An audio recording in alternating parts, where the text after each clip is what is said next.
जय माताजी। केम छो तमे बधा मजामां? स्वागत है एक नवा व्लॉग विडियो में।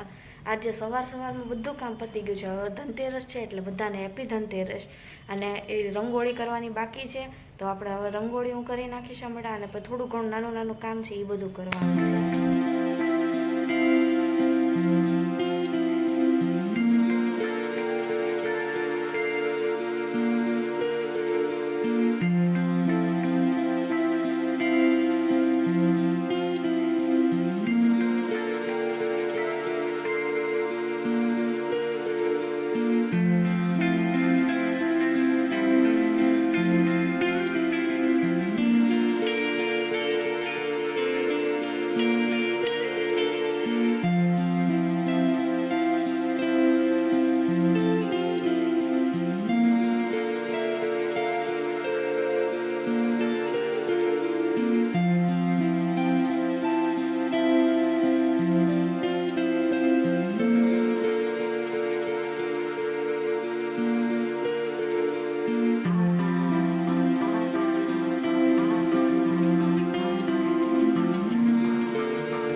जो केवी बनी रंगोळी जरा कमेंट में कहो तो खरी।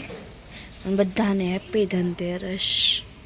आज धनतेरस है। धनतेरस की पूजा में लक्ष्मीजी ने लई लीधा है और मम्मी हाटू चांदी कंदोरो लीधेलो है और आरती की थाળી दीवो आ बधी पूजा की वस्तु और प्रसाद में खीर करेली है। पहला दीवा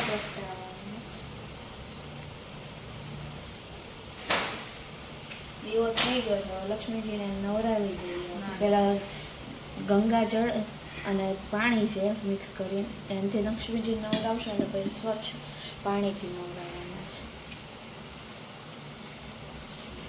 એ જાય લક્ષ્મીજીને લૂછીને એનું સ્થાપન કરીશ।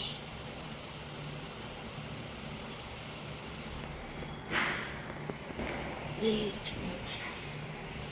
હવે ગણપતિ બાપાને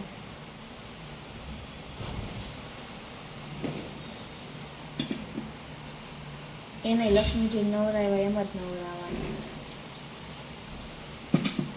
પછી એને મસ્ત લૂછી નાખશું ગણપતિ બાપાને।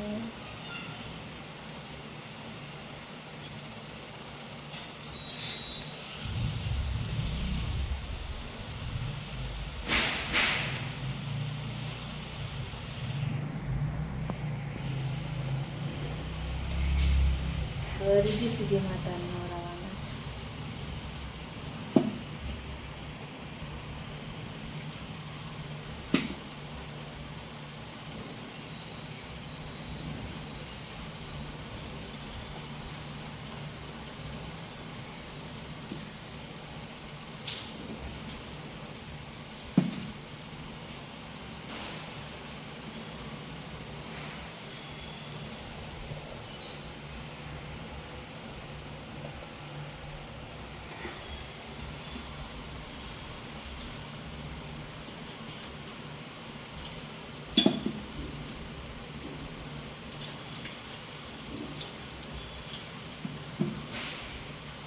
રીધી સીધી માતા બે નવરાવી દીધા, લૂછી નાખ્યા।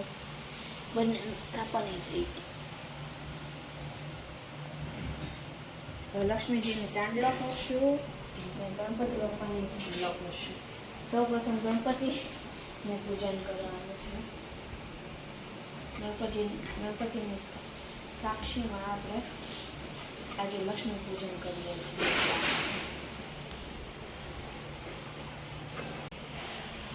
લક્ષ્મીજીને ચાંદલો થઈ ગયો, ગણપતિને થઈ ગયો, રીધી સીધી માતા।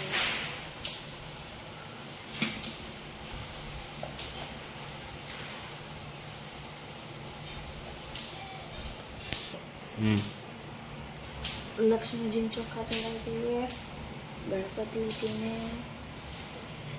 રીતિ સીધી માતાને અબીલ ગુલાલ કંકુ ચોખા બધું ચડાવવાનું છે.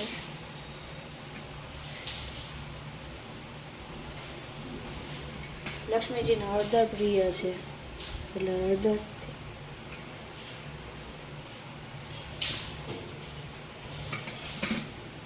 પુષ્પ ચડાવી દઈએ.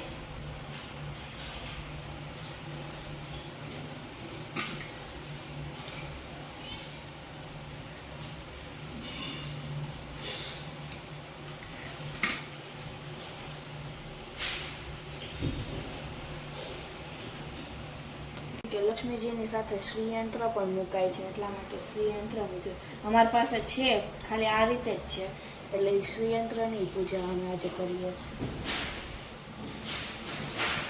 લક્ષ્મીજીની પ્રિય કોડી છે એટલે કોડી મૂકશું અને સાથે સાથે ઔષધિ મૂકવાની હોય બધા એમ કહે છે.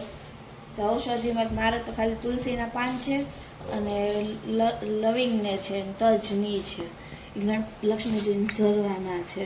અને પ્રસાદી તરીકે લક્ષ્મીજી માટે આજે ખીર બનાવી છે, ખીર ધરીશું. લક્ષ્મીજીને હળદર પસંદ છે એટલા માટે ગાંઠિયા હળદરના લાવેલા છીએ. અને સાથે સાથે જે આપણે પૂજા કરીએ ત્યારે દક્ષિણા મૂકવી પડે એટલા માટે દક્ષિણા રૂપે પૈસા આપણે મૂકીએ છીએ. અને આ પૈસા બધા એમ કહે છે કે આપણા ઘરે તમે રાખો, તિજોરીમાં રાખો ને તો બહુ સારું. એટલે પૂજા થઈ જાય 5 દિવસ થઈ જાય, આપણે પાચન પતી જાય પછી એ પૈસા આપણે તિજોરીમાં મૂકી મૂકીએ.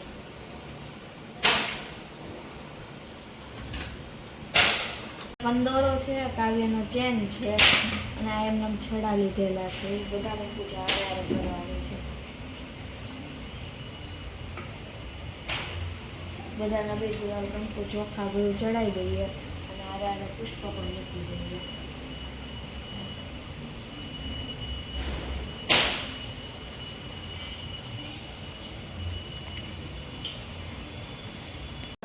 ધૂપની કરી નાખશું અને પછી આરતી આપણે કરશું.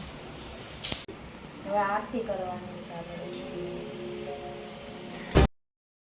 દીવા પૂરેલા છે ને એ 13 દીવા પ્રગટાવી અને એ 13 દીવા છે ને આપણે ઘરમાં ખૂણે ઉંબરે મૂકવાના અને સાથે જે એક તુલસી ક્યારે મૂકવાનો છે.